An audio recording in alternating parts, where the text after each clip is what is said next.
intervenção.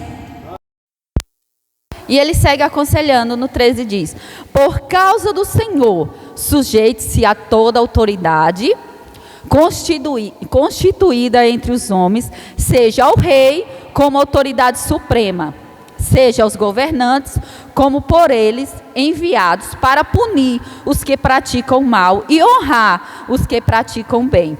Pois é da vontade de Deus que praticam bem. Vocês pratiquem o bem. Vocês silenciem a ignorância dos insensatos. Eita! Que coisa maravilhosa, né? Que vocês silenciem a ignorância dos insensatos. Olha que coisa boa, né? 16 diz: viva como pessoas livres, mas não usem a liberdade como desculpa para fazerem o mal. Vivam como servos de Deus. Trate a todos com o devido respeito. Ame os irmãos, temo a Deus e honre ao rei. Ou seja, nós somos estrangeiros nesta terra. Peregrino, né? Só que nós estamos aqui de passagem, mas ele diz que nós temos que obedecer aos reis, ou seja, as autoridades maiores, né? E ele diz: trate com o devido respeito e ame os irmãos, tema a Deus e honre o rei. Ou seja, honre as leis desta terra, porque nós estamos passando por aqui de passagem, mas enquanto nós estamos aqui nessa terra, nós temos que obedecer as leis dessa terra, porque nós somos peregrinos, forasteiros, mas somos pessoas obedientes a Deus. E porque nós somos obedientes a Deus, nós somos obedientes aos homens desta terra também, não é mesmo? Enfatizando o versículo 11, ele diz assim: amados, insisto em que vocês, estrangeiros e peregrinos no mundo, vocês se abstenham dos desejos carnais que guerreiam contra a alma. Ou seja, não pertence a vocês essas práticas, né? E aí, ele diz assim, e aí eu coloquei aqui: estamos de passagem, não se apegue a nada daqui. E aí eu comecei a meditar sobre isso, né? A Bíblia diz que nós estamos aqui de passagem, né? E eu comecei a meditar. Quando você entra no metrô, vou dar o exemplo do metrô, que entra muito mais pessoas, né? É um vagão gigantesco. E quando você entra no metrô, eu comparo ela com a nossa vida aqui na Terra. Nós entramos nessa vida e estamos seguindo viagem para chegar a um destino. E o destino não é aqui. O destino é com Cristo, na eternidade.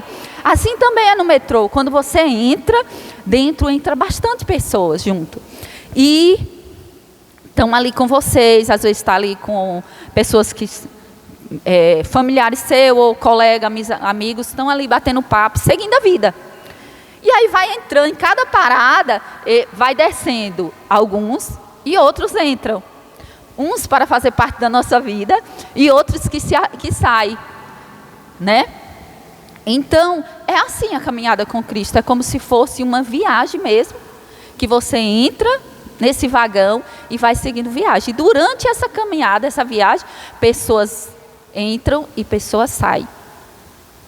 Mas quando chega na última parada, eu sempre, quando eu vou para São Paulo, eu pego o metrô, muito metrô. Eu só ando de metrô, praticamente. E quando eu entro, o destino que eu sempre vou, esse vagão vai até a última parada. Só que quando chega na última parada, ele diz assim: senhores passageiros, todos têm que descer aqui, porque é a última parada aqui, então todo mundo tem que descer.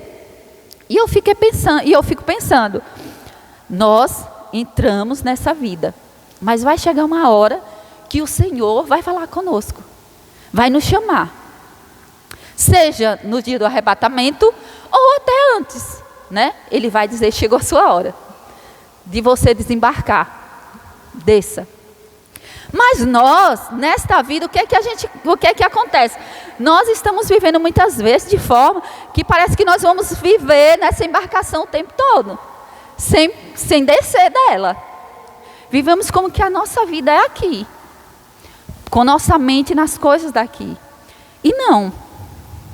Nós temos que viver sabendo que o nosso futuro não é aqui. O nosso futuro é na eternidade, com Cristo. E aí, eu coloquei aqui, a vida eterna com Cristo é uma convicção que nos motiva a viver de forma que agrade a Deus. Ou seja, porque nós temos essa convicção que nós vamos descer nessa parada lá na frente e vamos viver eternamente com Cristo, nós temos que estar motivados para isso. Almejar, né? Começar a pensar nas coisas futuras. Não daquela forma de ser ansioso para ver o que vai acontecer amanhã na vida aqui, mas da nossa vida futura com Cristo, né? E aí eu coloquei aqui, a vida eterna com Cristo é uma convicção que deve nos motivar a viver de forma que agrade a Deus. E aí eu coloquei, mas de que forma eu posso agradar a Deus? Aí a gente pensa, vem logo na nossa mente, a gente quer dar fé. Tem alguém da fé aqui? Qual é o versículo que a gente vai citar? Que a gente cita logo? É impossível agradar a Deus. Sem fé é impossível agradar a Deus. Vem logo esse versículo na nossa mente, né? Mas, lá em Coríntios, 1 Coríntios 13, 1, vamos abrir? Vou ser rápida, viu, gente? Porque nós vamos priorizar o tempo de oração.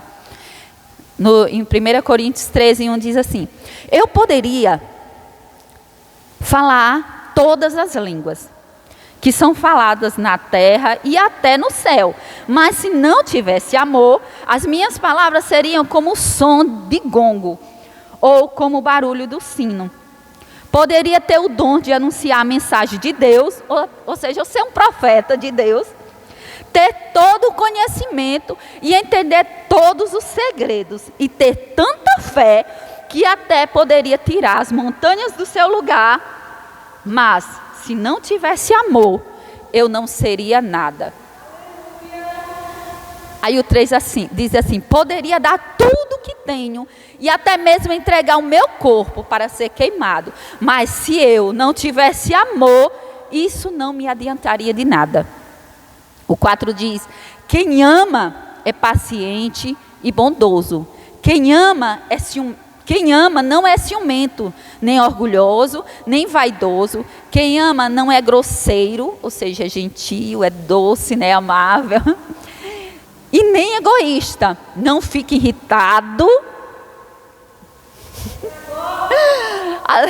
É um pouco difícil, né? A gente lendo assim, rapaz, mas com a graça do Espírito Santo que habita dentro de nós, nós podemos conseguir. Se está escrito é porque a gente pode. Amém? E aí eu vou repetir o 5. Quem ama não é grosseiro e nem egoísta. Não fique irritado, nem guarda mágoas. Quem ama não fica alegre quando alguém faz coisa errada, mas se alegra quando alguém faz o que é certo. Quem ama nunca desiste, porém suporta tudo com fé e esperança e paciência. Olha só o que Paulo nos instrui aqui.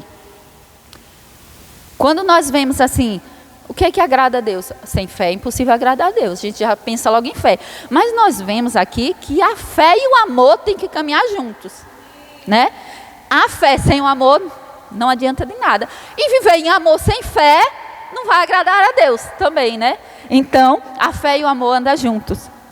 Então, nós podemos pontuar que para agradar, viver uma vida que agrade a Deus, nós temos que viver em amor, viver uma vida de fé, uma vida de santidade e uma vida que compartilha as boas notícias de Cristo para o mundo.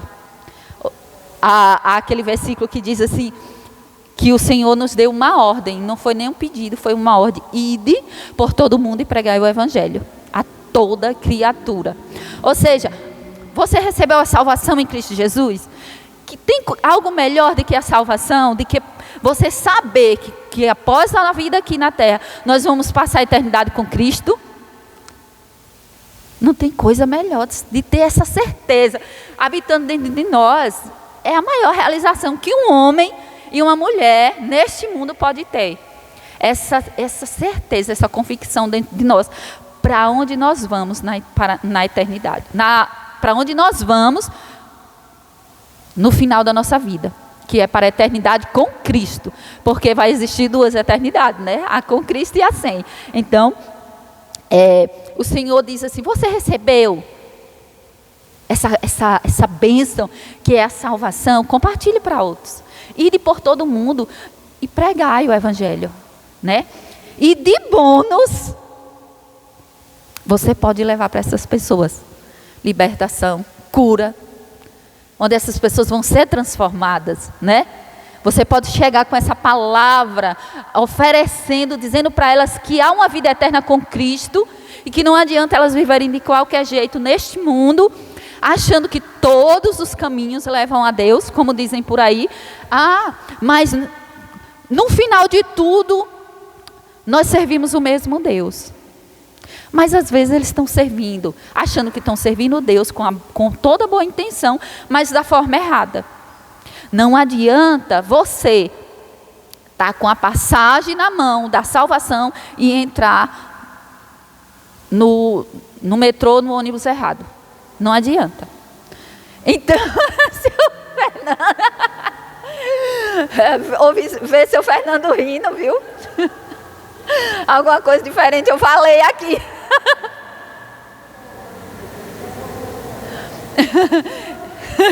Então, há muitas pessoas aí fora dizendo, não, eu creio em Deus, minha religião, eu estou servindo a Deus. Mas às vezes está servindo da forma errada. E vão se encontrar com Deus, sim. Todo ser humano vai ter um encontro com Deus no final da sua vida. Mas nós sabemos que vai ter dois tipos de encontro. Um é de Deus como juiz, né? E eu não quero isso. Eu quero encontrar com o Deus Pai, aquele que vai me abraçar e dizer, filha, entra para o gozo do teu Senhor que eu preparei para você. Amém?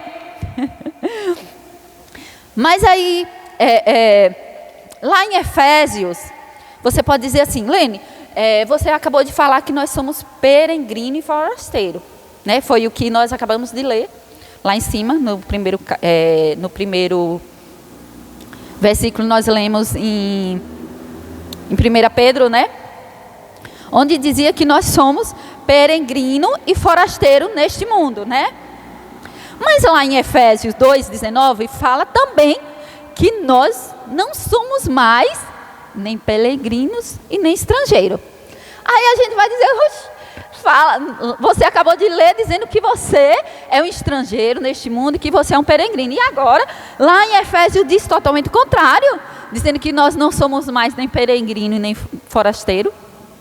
Mas aqui, lá em Efésios, ele está falando, se tratando da nossa vida com Cristo. Que nós éramos separados de Cristo e que hoje nós fomos conectados. Ou seja, se antes nós andávamos com ovelha que não tinha pastor, desgarrada, Ele nos trouxe para perto e nos colocou para fazer parte da família dele. E hoje para a família de Cristo, nós não somos mais nem peregrinos e nem forasteiros. Aleluia. Então, nós estamos conectados com Cristo, que é a videira verdadeira, né? A palavra diz que nós somos os ramos, né? Que nós estamos conectados na videira, que é Cristo. Então, nós fomos enxertados nele. E é nessa palavra que ele diz que nós não somos mais estrangeiros. Nós não estamos mais de fora. Nós antes estávamos lá realmente, mas ele nos trouxe para perto. E quando nós aceitamos Jesus como Senhor e Salvador das nossas vidas, ele nos conectou nele. E hoje nós estamos conectados dele, fazemos parte dele, habitamos com ele e o Espírito Santo habita dentro de nós. Amém? Antes nós vivíamos de todo jeito, pensando o que vinha na nossa cabeça, fazia o que dava na nossa telha, porque a gente era dominados por nós mesmos. Mas hoje que nós temos Cristo, nós temos um dono, né? E nós obedecemos estas leis, né? a Bíblia diz que nós fomos transportados de um império. Quem mandava nesse império? Satanás. E fomos mudados de um império para um reino. E reino é outro patamar, minha gente. É outro patamar. Lá no império, quem manda é Satanás. Só ele diz, só ele te obriga a fazer as coisas. É ele que te obriga, mesmo que se a pessoa der lugar, meu filho, bastou dar uma brecha, ele te empurra para o abismo. Mas no reino, ele te convida a fazer parte dele. E quando nós fomos transportados para esse reino, nós temos que viver de acordo com esse reino. Nós sabemos que há um exemplo a princesa, né? A que casou com o príncipe William, né? Ela era uma plebeia, né? Uma mulher que não tinha nada a ver com o reino lá, né? Estava lá, vivendo a vida dela, não tinha parentesco nenhum. Mas o William viu, gostou dela e começou a namorar com ela. A partir do momento que eles começaram a ter uma relação séria de namoro, ela começou a ser introduzida no reino deles, né? Ela teve que começar a seguir alguns padrões para fazer parte. E assim somos nós. Nós fazemos parte de um reino, né? E nesse reino nós temos que seguir alguns padrões, né? Dizem que quando ela começou a se envolver lá com o príncipe, teve que começar a mudar tudo, o linguajar, até o modo de sentar, ela teve que mudar, porque não podia mais viver da mesma forma, né? E nós, que somos servos do Senhor, que somos filhos de Deus, que fazemos parte desse reino, temos que nos comportarmos como tal, né? E aí, lá em 1 Pedro 2,11 diz assim, você não precisa abrir. Amados, exorto-vos como a estrangeiros e peregrinos a vos absterdes das paixões carnais que combate a alma. Ou seja, que possamos viver nesta vida de forma, deixando as coisas que não fazem mais parte do nosso reino, né? Nós estamos conectados em outro reino, então tem coisas que nós vamos ter sim que deixar de lado. E aqui, Paulo nos deixa uma dica.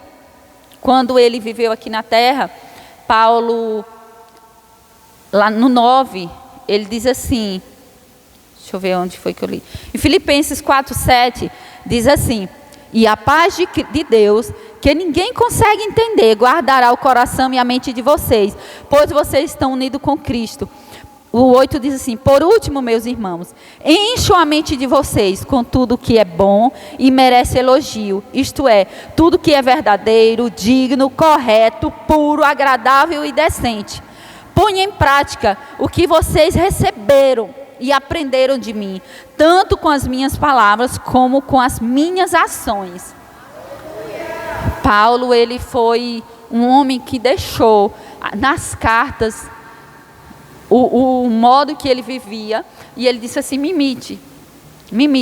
E ele vivia de uma forma tão em paz, sabendo para onde ele ia, que ele passou por tantas dificuldades neste mundo. Nós que estamos lendo, se você quiser fazer parte do nosso grupo de estudo, amanhã é dia que nós estávamos lendo a carta de Romanos, e nós estamos lendo as cartas, né, de Paulo, e nós vemos ali tanto sofrimento que Paulo passou, mas ele não ligava de apanhar, de ser machucado. Sabe por quê?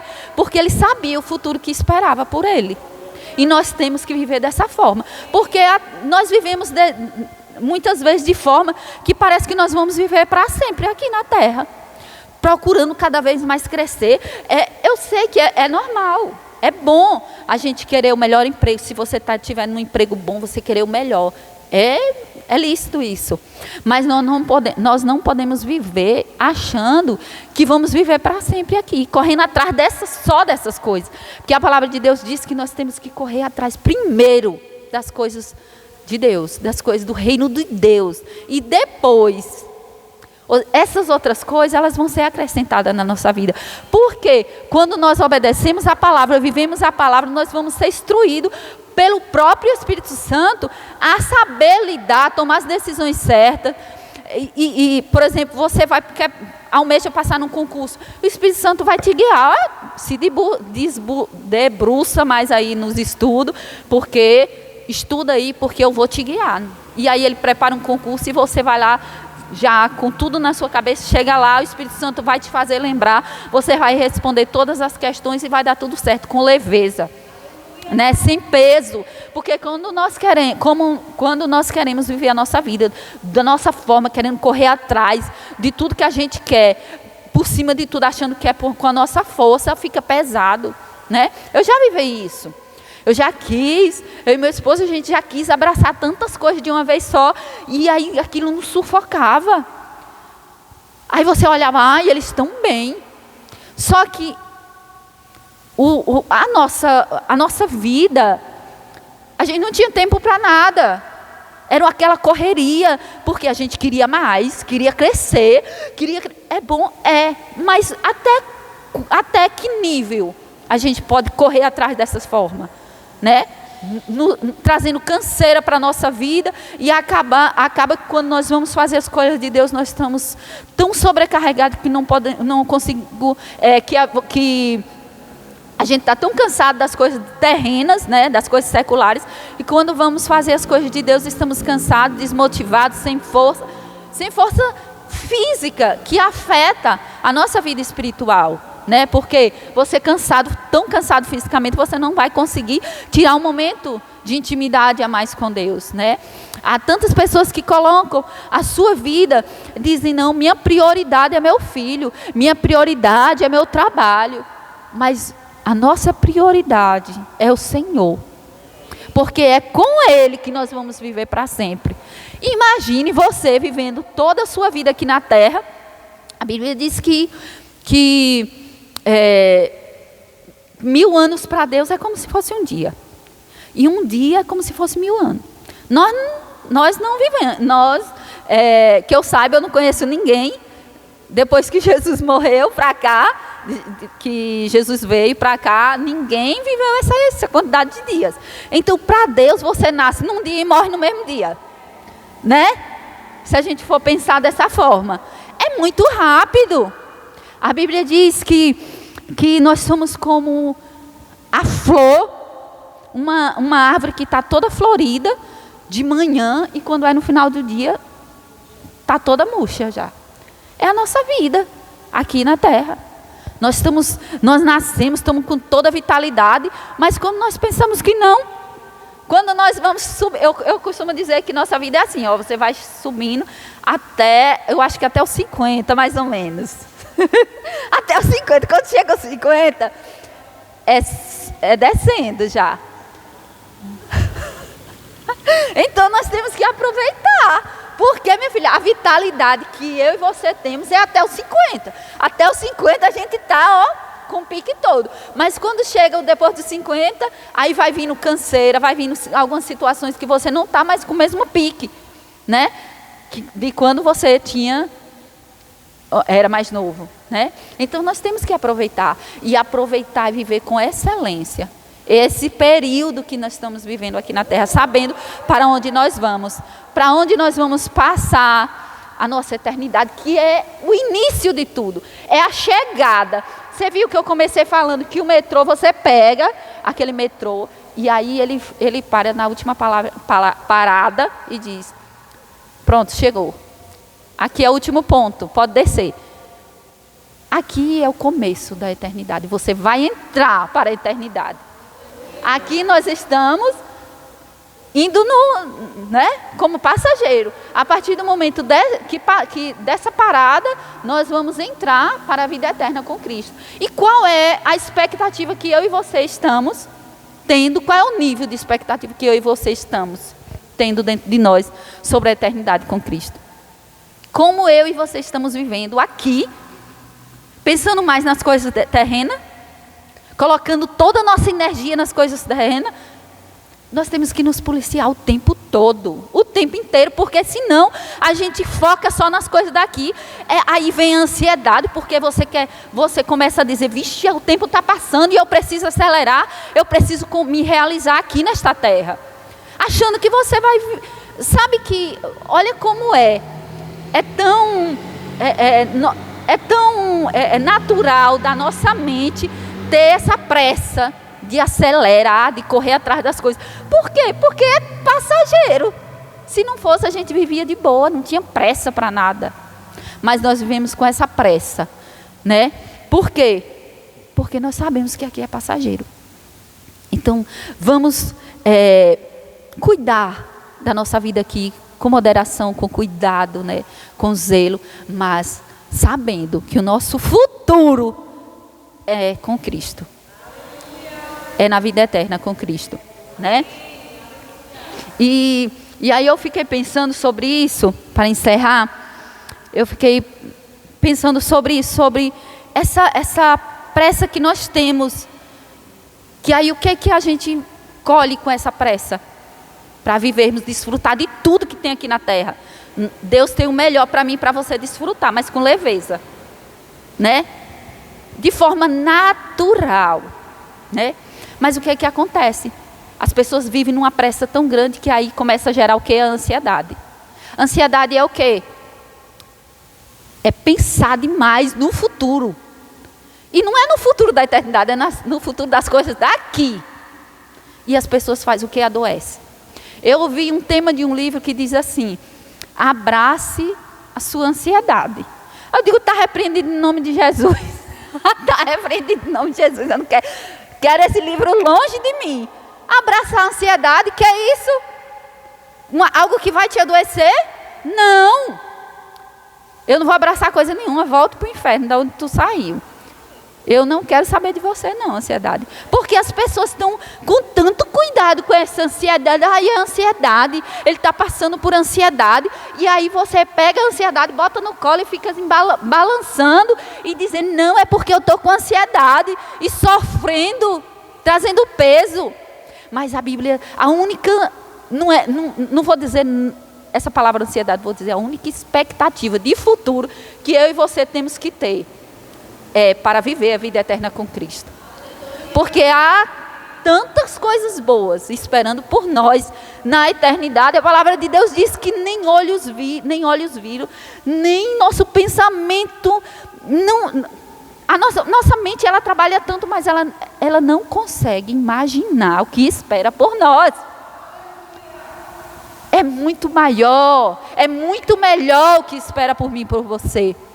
Então, que eu e você possamos colocar a nossa expectativa no nosso futuro com Cristo, dizendo, eu vou trabalhar, eu vou fazer a minha parte aqui na terra, mas eu não vou me sobrecarregar com as coisas deste mundo, porque essa vida é passageira e algo me espera, e o começo dela, que é na nossa eternidade, nós temos que estar, tinindo, para viver ela, né? E desfrutar de tudo que o Senhor tem para mim, para você, amém? Foi isso que o Senhor colocou no meu coração, e eu vou encerrar, porque nós vamos priorizar o tempo de oração, porque é um culto de oração, né? Amém?